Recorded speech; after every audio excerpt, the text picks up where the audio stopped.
Hello everyone, welcome to the long-awaited Phase 4 Affliction BiS guide. Shout out to the people on the Warlock Discord for doing some great simming. I'm going to have a link down below that. This created a foundation for a lot of my own simming.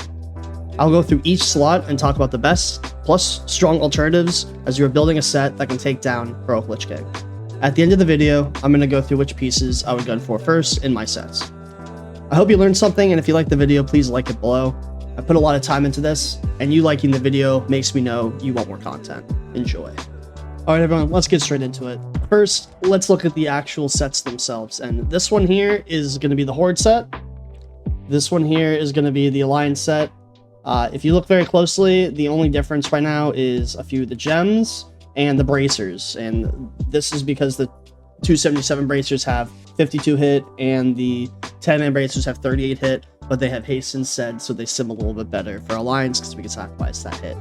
Now, going into the slots, I'm going to say right now, you are not going to be replacing your TOGC 4-piece until you get 4-piece of your ICC gear. So get ready to look at your helmet, your shoulders, your gloves, and your legs for a long time. There is a world where you might drop Skyweaver's robes, or if you never got Skyweaver's robes, you can use the crafted legs, which are pretty solid with crit and haste, as your 5th off piece. It seems very similar to Skyweaver's. You just have to make up the hit somewhere because the tier chest is a little bit less hit than Skyweaver's. So that's just that to start out with, and that covers your helm piece because you're not going to be dropping your tier helm unless you get tier helm. All the other helms are irrelevant.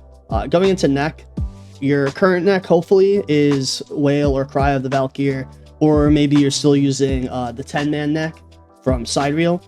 In terms of alternatives, there's two really good ones you can get hopefully pretty quickly, and that's the 25-man normal Blood Queen Choker is BOE. So there's going to be so many GDKPs running in trade chat, so these are going to flood the auction house. They're going to be a little expensive. I would predict like 35, 40k the first week and maybe settle around 20, but we don't know yet. There is a 10-man one, Soakly Pendant, which is very similar. If you really need the hit, there are some solid hit options, like Pendant of Split Veins is okay. Obviously, we want haste. Amulet of Silent Eulogy, again, another hit piece that you could use. But Blood Queen's Crimson Choker is the one we want on Heroic. This is the best neck for almost every caster and almost every healer, so is there super high competition here. So I would focus on potentially getting one of the alternatives. Bone Sentinel's Amulet is a very strong neck that not a lot of people are gunning for, so if you don't want to buy it or worry about a lot of competition, this is a solid alternative. Shoulders are pretty easy. You're not going to be replacing your tier. In terms of a solid off piece, like maybe you don't want to go for the legs off of Fester Gut as the BiS off piece, these shoulders of Mercy Killing are a solid one if you want to use it. And most of the simming that I did, I couldn't really find a world where this was beating out the leg off piece. So if you want to use this as your 5th piece, that is an option, but you're not going to be replacing tier. You're going to wait until you get your 277 or your 264 or whatever. Cloak, I don't think the cloak really matters. If you're been pushing for a while, or even doing 10-mans, you'll have a 258 version of Jane's Radiance or Wraith's Intensity. This is only a 5 eye level upgrade, so it's very negligible. I wouldn't worry about the cloak at all. It's like, maybe it's the only thing that dropped for the night and you're looking for something. If you don't really want Frostbinder's Shredded Cape, Turn Cloak, or Great Cloak of the Turn Champion is a solid piece. In this tier, crit and haste is king. I would always focus on items with crit and haste over spirit at this point in the game. If you get enough crit and spirit, you can see down below here, our haste is going to be as high as it could possibly. It's not 1300, 1400 is the amount where you get close to the GCD. So I would start looking at these crit pieces as it starts out scaling all the spirit gear, and there's so many of these pieces just have crit instead of spirit, which is really good for us. Going towards chest, you will replace Skyweavers with tier chest. You're going to be losing a lot of hit, so I would have pieces ready to supplement that hit. Robe Awake Nightmares, what the mages are going to want. I wouldn't really worry about this piece because it doesn't have any haste on it. Again, Robe of the Awake Nightmare, we don't really care. It's literally just Skyweaver or tier. If you want to use Sanguine Silk Robes, that is an option. You lose a lot of hit and you have to make it up for it somewhere. Demos are going to be going for this. Restigers are going to be going for this. I would just focus on collecting your tier. Very straightforward. Bracers, there's only 2 options, in my opinion. The ladies' brittle bracers are really, really solid, and Horde, you're going to have to get these to round out your hit in full BiS. So this is a piece that I would look for. If you're doing 10 mans every week, Ether Silk bracers are super, super solid. So I would be happy to get these. If you don't need the hit, there's not really many other options besides that. I mean, Death Surgeon Sleeves is super, super okay, but we don't want that crit. We want, or Spirit, we want our haste, right? So I would go for Ladies Brittle or farm your 10 mans until you're blue in the face. Next is the weapon. Weapon is super interesting because obviously we want Blood Surge. I think this is one of the coolest weapons ever created. So I'm going to be gunning for this in my personal BiS set, but as you're building up towards that, there are a few strong options. And one of those is Dying Light. Dying Light is a super, super good weapon because we don't know how fast we're going to be killing Lich King. So that cuts out Arcus Greatstaff and Blood Surge. So you need a weapon as you're building up, and Dying Light is the one that I think I'm going to be going for. Obviously, I would like an offhand, but I think Dying Light, because it drops out Blood Queen, it's one of the easier bosses to kill on Heroic, in my opinion, even though it's an Endwing boss. And it'll just be easy 1-for-1 because I'm not using any hit on my weapons right now because we're using the sword and the offhand from TOGC. In terms, if you want a hit weapon, Rigor Mortis is really, really good. This is a 1-to-1 translation if you have the dagger from Blade of Tarask or whatever the Horde version is. And this is just a plug and play. Very solid weapon, drops off PP, a little bit harder boss, but you should be killing it faster than you think. There's also one other weapon that I want to talk about is Frozen Bone Spike. This is going to be the initial weapon that can drop off of Marogar, which is a really okay weapon, but it is an upgrade over the weapons that we have from TOGC, so you might find yourself with a surplus of these, and this is really okay as you're moving forward. Offhands, there's not really a lot of options here. Shadow Silk Spindle is the best one because it's the only crit haste one. This is an okay 10-man one if you need hit. Sundial is okay, but we want that crit instead of that spirit. And the rest are kind of irrelevant. I don't really think any are even worth talking about, but Shadow Silk Spindle blows all of them out of the water. There's only 2 wands. Most of you probably using Sprig, and you need that hit. But Corpse Impaling Spike owns Sprig. You know, it's got that crit haste we're looking for. And Nightmare Ender is super duper okay. Like, very okay. Like, you don't want it, but, you know, if you have a surplus, you'll take it just to have instead. This one is a solid, the Wand of Ruby Claret. Please run your 10 mans. There's a lot of good solid 10 man gear. This is a good upgrade over Petrified Sprig as well if you just want to plug and play. Gloves, you're gonna be using tier gloves until you get tier gloves. I don't think any of the other gloves are worth mentioning. Even as an off piece, I wouldn't even bother with it. I would just make my life easy and go straight for tier. So the belt is one of the items that is gonna have a lot of competition. The belt has basically every caster on it and some of the healers. So if you want a strong off piece as you're building up, Lingering Illness is like a super okay alternative and not a lot of competition on it.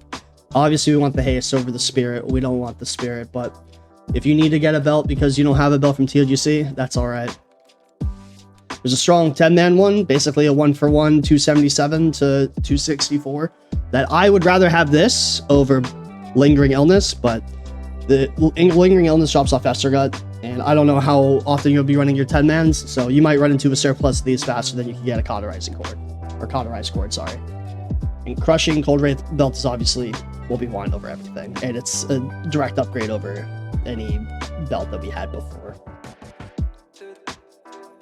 So we come to our best off-piece, and this off-piece is shared with a few classes, so it's something that I would gun for early if it drops. It drops off Festergut, one of the easier heroic bosses, so that should be pretty easy to pick up. Most of you are probably using tier right now, so you need this to kind of put on everything else, or you'll have to pick up the crafted legs to put on all the other tier pieces and make your life a little bit easier. So I would take a look at how many of these drop and try to get one of these early on so you have an easy transition. you'll be running into a lot of hit, and you might want to reassess some items that you might have lying around that don't have hit on it. But I still think it's good to always get an off piece, especially a contested off piece early. Now the boots, this is going to be one of the items that I'm going to be going for really early myself. Now, look at these boot options here. There's these 261 4-1s from normal, which are basically these, and you don't want to be doing the fight on normal. There's these 10-man ones crit hit. There's crafted ones crit hit. Another crit hit. You have the hit haste ones from TOGC. You have the hit haste ones from TOGC. They're the same thing, but renamed. Like, there's not a lot of options here for haste. Now, if you want haste boots, these are the only option. And these are also super competitive piece that a lot of classes want. So this is probably going to be one of my top 4 or 5 items that I'm going to be going for myself as a direct upgrade over my foot pads of Icy Flow or my Morning Widow. So very, very good piece. There's not a lot of options here. You're going to be running into a mandatory non-haste piece if you're not using these. So, or you just want to use your TOGC ones. Ring is free. Exalted Ring. Farm your rep. Farm it quick. Do your 10 mans or your 25 mans. The equip effect is insane. Nothing to say here. Now your secondary ring, there's actually a few options. Now, Ring Rapid Ascent is another one of those items that a lot of classes share and is super BiS, but there are very good alternatives. If you're looking for a hit hub, Valinir's other signet is very solid because, you know, hit haste socket. So if you need the hit or want a hit option, I would pick this up. I wouldn't pick up Loot because of the crit, but Memory of Malgos is another one that I would eye and potentially pick up because this is a direct upgrade over Conductive Seal. So really few ring options, but we get a free one. So getting another one, I don't think should be that high of a priority. There's also this Cerise Coiled Ring, which is the same thing as Ring Rapid Ascent, but from 10 man. So run your 10 mans. This is a good ring that I will try to be collecting from 10 man early on. Now, let's run into trinkets. Now, there is no contest that these two are the best ones. Phylactery and Dislodge Foreign Object, especially because we've been using Flare forever, and Flare procs off of nothing. Sometimes you get like a minute and a half without a Flare proc, and it's awful. And these two proc pretty early and pretty often. So we want these, obviously, but we're not exactly going to get Sindragosa Heroic potentially week 1. We will get Raw Face Down week 1, but let's explore some of the other options. And I think one of the best options is Never Melting Ice Crystal, which you can get when the week of release, the Tuesday, the dungeons will open and you could start farming this. And everybody should try to farm this on their Affliction log every day, unless somehow you get both these week 1. So this is an extra 920 crit on your corruption through the entire fight. So long fights like Marigar, where you could roll the entire time, Lady Death Whisper, Rotface, Festergut, those fights where you can just roll your corruption the entire time. This is going to be better than Scale. You're going to want to use this. On fights where your corruption is going to be dropping, and there's like transition phases, perhaps, I don't know, maybe Sindragosa, I don't exactly know that, but just using a fight as an example, maybe it's not better because you're dropping, but having the option to have that much crit on your corruption throughout the fight is really good. So I would pick one of these up quickly. Another one, Muradin's Spyglass. If you don't have a flare, you'll be able to farm flare, but if you don't want flare because you're like, I hate the proc, this is an okay trinket. I would use this if I did not have a flare and I only had a scale or something. So keep an eye out for this. In 10 mans, it drops off of, I think, Gunship maybe, but it's one of the earlier bosses and it should be pretty easy to grab. There's not that many trinkets, and I think those are the ones that are relevant. I guess the only other one would be the badge one. This one, if you really need a lot of hit, the issue is this is way too much hit, and it's going to throw you're going to throw your gear off a little bit with that much hit, but the spell power proc is solid on demand. You know, you can't really complain about that. Otherwise, you'll be sticking with what you got from last phase, skill and flare. So I just want to talk about those trinkets. Now that we talked about that, I want to talk about which items I would go for first. And I'm going to go from left to right. And I think the most important items, not even close, most DPS, is going to be your trinkets. Now, Phylactery in some sims is simming 450 DPS. That's not a small amount of damage. It is really good. Dislodge Foreign Object, around 250, 300. Very good. I would get it. Next would be weapons. Your weapon upgrades and your trinket upgrades will always be your biggest. Now, the thing is past that. I don't think you have to worry about tier. Since tier is locked behind frost badges, if you do all your frost badge stuff the first week, I think you can get maybe 90 badges, more or less. So I would be not worried about tokens for tier because you're gated behind frost badges and you can get them in 10-man, the normal ones. So don't really worry about tier immediately. You have other things to worry about. Do not worry about the back. You have TOGC back, you are fine. Do not worry about your bracers. There's a very strong 10-man alternative to this. Even if you're Horde, and then you can just gem a Veiled instead somewhere if you're really, really missing that hit. Ring, there are a few strong alternatives. I wouldn't worry about my ring either. So in order of operation, we are going to go Trinket, then Weapon, and then we are going to go for these two items are probably the most important / most contested that I would go for. Beyond that, I would go for the belt. And then after that, it doesn't really matter. I don't think the wand matters that much. But these two items are going to be extremely contested, and there's not a lot of alternatives for us, because this is our best off piece. You could buy a 264 neck, or you can get it on 10-man. So this is not a huge deal either. It is a neck, but I think these two pieces are very large. And I think that's about it. That covers everything. I'm going to add some rules of thumb in the comments below, talking about never break your 4-piece until you have 4-piece for ICC. Always create haste over haste spirit, and I'll do a trinket order as well. And that's about it for now. Hey guys, thanks for making it to the end of the video. This took a long time to put together, and I'm always open to answering any questions or accepting any criticism on my Discord below. If you like what you saw, please leave me a like, or check out my Twitch, or if you want to support me, I just set up a Patreon recently, and I've been having a great time on the PTR, playing my Warlock and my DK. I've been exploring a little bit. I'll be putting out a video really soon about some ICC Affliction Warlock strategies that should help you do a little bit more damage week 1. So keep an eye out for that. And I hope to see you next time. Peace.